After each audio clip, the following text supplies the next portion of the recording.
Hello दोस्तों, आज है 19 फरवरी 2025। डेली करंट अफेयर क्विज के इस वीडियो में आपका स्वागत है। तो दोस्तों, देरी ना करते हुए देखते हैं आज का पहला क्वेश्चन। आज का पहला क्वेश्चन है, खाद्य मंत्रालय के मुख्य लेखा निरंतर कार्यालय द्वारा हाल ही में आयोजित वर्कशॉप का मुख्य उद्देश्य क्या था? एक, नई कर सुधारों पर चर्चा करना, बी, ई बिल की कार्यक्षमता और लाभों की जानकारी देना, या सी, बजट आवंटन पर चर्चा करना, या डी, खान मंत्रालय की नीतियों की समीक्षा करना।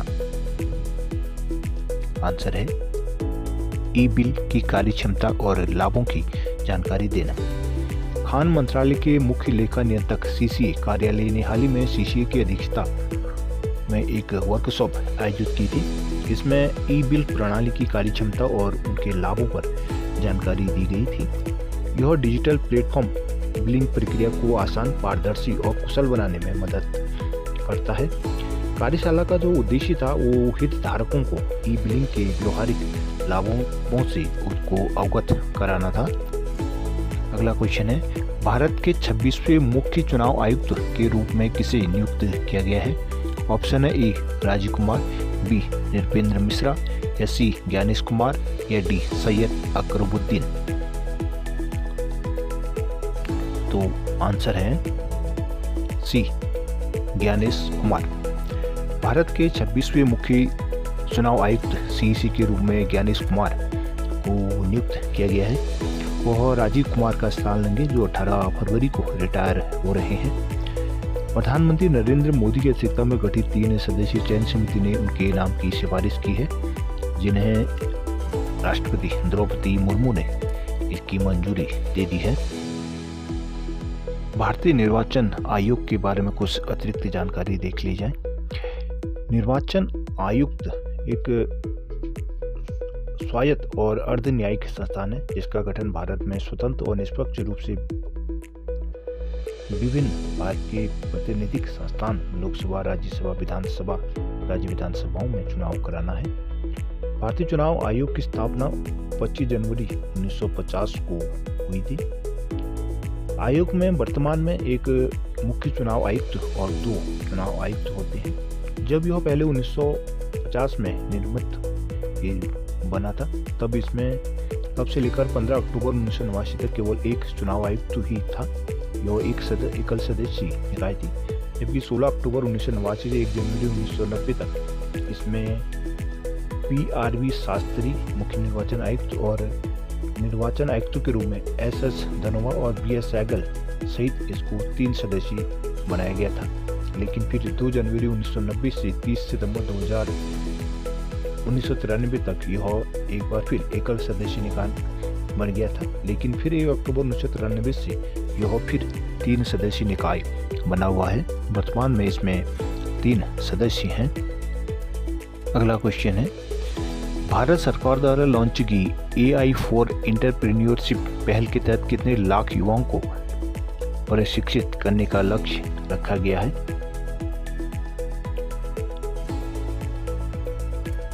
आंसर है ऑप्शन है ए, 1 लाख, बी, 2 लाख, सी, 3 लाख, या डी, 4 लाख।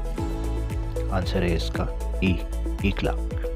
भारत सरकार ने इंटेल इंडिया के सहयोग से AI फॉर एंटरप्रेन्योरशिप एक पहल शुरू की है, जिसका लक्ष्य 2025 तक 1 लाख युवाओं को आर्टिफिशियल इंटेलिजेंस, AI और उद्यमशीलता कौशल में प्रशिक्षित करना है। यह कार्यक्रम उभरती प्रौद्योगिकियों में कौशल विकास को बढ़ाने और देश भर में युवा नव प्रवर्तकों के बीच नवाचार को बढ़ावा देने के लिए एक व्यापक रणनीति का हिस्सा है। अगला क्वेश्चन देखते हैं, हाल ही में किस देश ने तमिल कवि और दार्शनिक तिरुवल्लुवर की प्रतिमा का अनावरण किया है? ऑप्शन है ए, USA, बी, जापान, सी, वियतनाम, या डी, फिलीपींस। आंसर है आपका डी, फिलीपींस। फिलीपींस में 17 फरवरी 2025 को भारतीय राजदूत हर्षु कुमार जैन ने सेबू में गुल्लास कॉलेज ऑफ मेडिसिन में तमिल कवि और दार्शनिक तिरुवल्लुवर की प्रतिमा का अनावरण किया। यह आयोजन भारत और फिलीपींस के बीच राजनीतिक संबंधों के 75 वर्ष पूरे होने के जश्न के साथ हुआ है। अगला क्वेश्चन है, 5वीं बहुपक्षीय नौसेना अभ्यास कोमोडो का आयोजन कहाँ किया जा रहा है? ऑप्शन है ए इंडोनेशिया, बी मालदीव, सी मलेशिया या डी फिलीपींस। आंसर है ए इंडोनेशिया।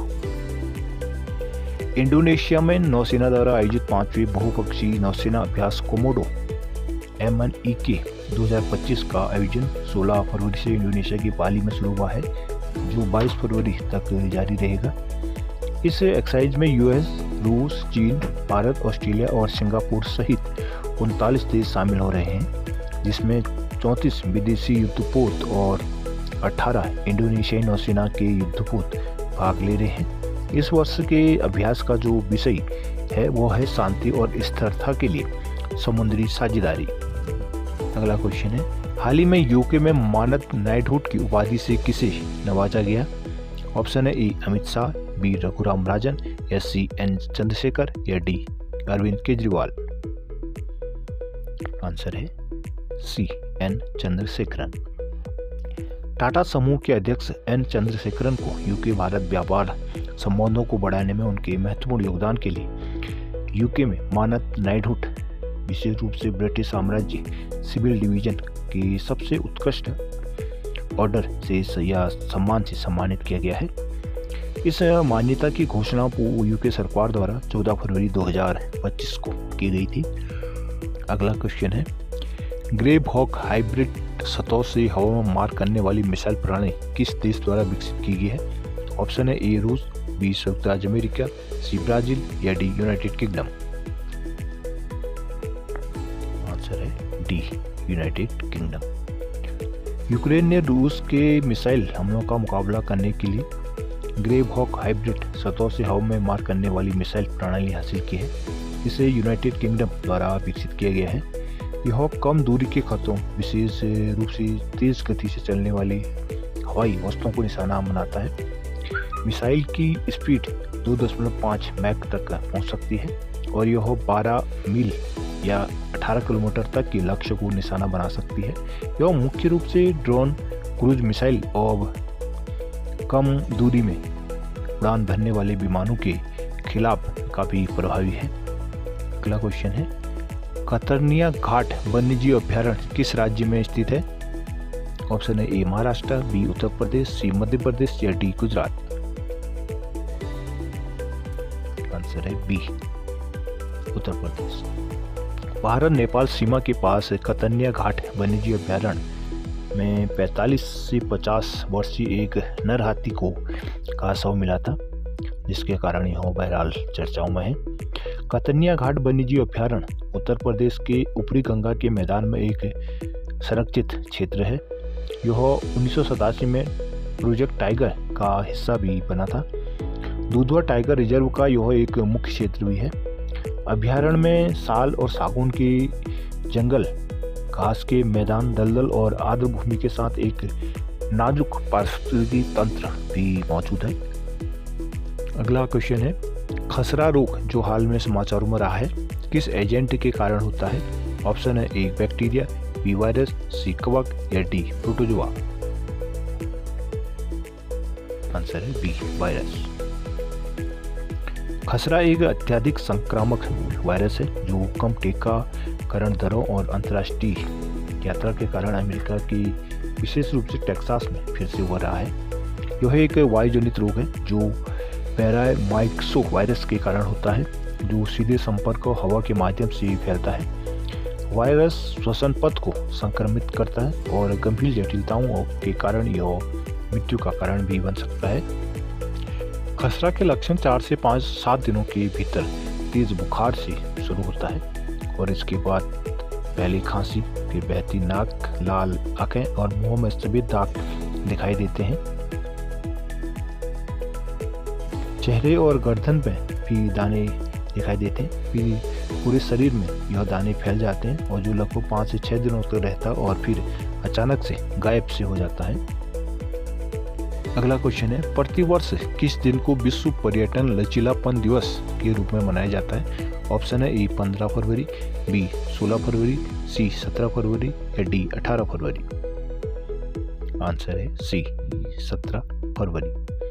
पर्यटन क्षेत्र को लचीलापन और अनुकूलनशीलता को उजागर करने के लिए हर साल 17 फरवरी को वैश्विक पर्यटन लचीलापन दिवस मनाया जाता है। यह दिन एक मजबूत पर्यटन उद्योग के महत्व पर जोर देता है जो अनेक असफलताओं से उसमें लचीलापन लाने की वजह से फिर उभर सकता है और आर्थिक विकास, सांस्कृतिक आदान प्रदान और पर्यटन आधुनिक समय में महामारी, आर्थिक संकट और जलवायु परिवर्तन जैसी वैश्विक चुनौतियों के लिए प्रति संवेदनशील बना हुआ है। संयुक्त राष्ट्र महासभा द्वारा स्थापित यह दिन पुनर्प्राप्ति और सहयोग के लिए रणनीतियों को बढ़ावा देता है। 2025 में संयुक्त राष्ट्र जलवायु लचीलेपन पर्यटन को बढ़ावा देने के लिए जलवायु कार्रवाई पर एक वैश्विक चर्चा की भी मेजबानी कर रहा है। अगला क्वेश्चन है, ब्रिक्स शिखर सम्मेलन 2025 का मेजबान कौन सा देश करेगा? ऑप्शन है ए रूस, बी ब्राजील, सी चाइना या डी भारत। आंसर है बी ब्राजील। ब्राजील 6 से 7 जुलाई 2025 को रियो डी जेनेरियो में ब्रिक्स शिखर सम्मेलन की मेजबानी करेगा। 2025 के अध्यक्ष के रूप में ब्राजील का लक्ष्य वैश्विक शासन सुधार और वैश्विक दक्षिण देशों के बीच मजबूत सहयोग पर ध्यान केंद्रित करना होगा। ब्रिक्स की स्थापना देखी जाए तो 2009 में हुई थी, तब इसकी तात्कालिक सदस्य ब्राजील, रूस, भारत और चीन थे, जिसमें 2010 में दक्षिण अफ्रीका भी शामिल हुआ था। इस समूह में अब 11 पूर्ण सदस्य हैं, जिसमें ब्राजील, रूस, भारत, चीन, दक्षिण अफ्रीका, सऊदी अरब, मिस्र, यूएई, इथियोपिया, ईरान और इंडोनेशिया हैं। अगला क्वेश्चन है, 8वां हिंद महासागर सम्मेलन कहाँ आयोजित हुआ था? ऑप्शन है A Muscat Oman, B Delhi Bharat, C Bangkok Thailand या डी माले मालदीव। आंसर है मस्कट ओमान। भारत के विदेश मंत्री एस जयशंकर ने मस्कट ओमान में आयोजित 8वें हिंद महासागर सम्मेलन IOC में भारत का प्रतिनिधित्व किया था। इस सम्मेलन का मुख्य विषय इस बार समुद्री साझेदारी के लिए नई क्षितिज की यात्रा था। हिंद महासागर सम्मेलन एक वार्षिक सम्मेलन होता है, जिसके तहत भू राजनीतिक, आर्थिक और सुरक्षा चुनौतियों की चर्चा करने के लिए हिंद महासागर क्षेत्र के नेताओं, नीति निर्माताओं और विशेषज्ञों को एक साथ लाया जाता है। हिंद महासागर फोरम की जो स्थापना हुई थी वो इंडिया फाउंडेशन द्वारा वर्ष 2016 में सिंगापुर में 30 देशों की भागीदारी के साथ की गई थी। इसका उद्देश्य क्षेत्र में सभी देशों के लिए सुरक्षा और विकास दृष्टिकोण के तहत क्षेत्रीय सहयोग को बढ़ावा देना है। हिंद महासागर क्षेत्र में प्रमुख राज्यों और समुद्री साझेदारों को भी एक साथ लाना या एकजुट करना भी इस सम्मेलन का लक्ष्य है। अगला क्वेश्चन है, नक्शा पहल किस राज्य में शुरू की गई है? ऑप्शन है ए उत्तर प्रदेश, बी मध्य प्रदेश, सी महाराष्ट्र या डी तमिलनाडु।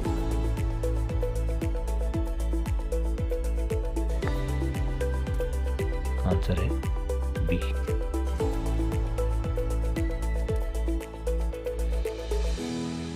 आंसर है बी मध्य प्रदेश।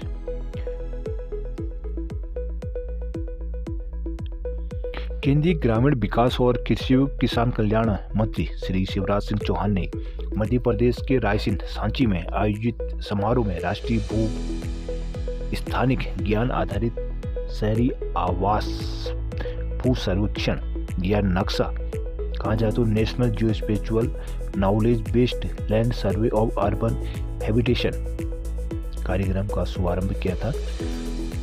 भूमि प्रबंधन में सटीकता और पारदर्शिता के लिए इस सिटी सर्वे प्रोग्राम के शुभारंभ अवसर पर मध्य प्रदेश के मुख्यमंत्री डॉक्टर मोहन यादव तथा केंद्रीय ग्रामीण मंत्री संचार राज्य मंत्री डॉक्टर चंद्रशेखर पेम्पासानी सहित मध्य प्रदेश के मंत्री व अन्य जनप्रतिनिधि और बड़ी संख्या में स्थानीय नागरिक यहाँ पर उपस्थित थे। अगला क्वेश्चन है, ICAI के नए अध्यक्ष के रूप में किसे चुना गया है? ऑप्शन है ए रंजीत कुमार अग्रवाल, बी अरुण कुमार जैन या सी प्रदीप शर्मा या डी चरणजोत सिंह नंदा।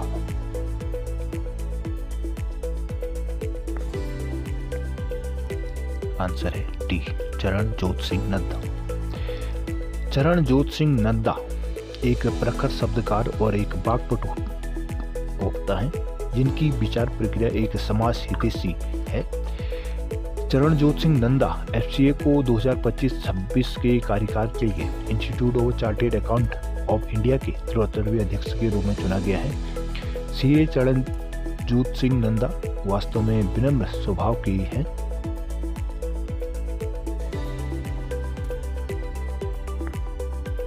ICAI के बारे में कुछ जानकारी देख ली जाए। ICAI की स्थापना 1949 में चार्टेड अकाउंट एक्ट के तहत की गई थी। यह कॉर्पोरेट मामलों के मंत्रालय के से संबंध है।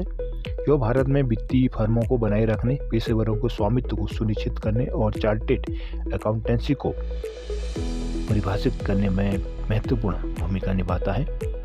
ICAI का जो मुख्य लक्ष्य है वो सुशासन को बेहतर बनाना, वित्तीय नियुक्तियों में उद्यमों को बढ़ावा देना और मजबूत पेशेवर समुदाय के माध्यम से आर्थिक विकास का समर्थन करना है।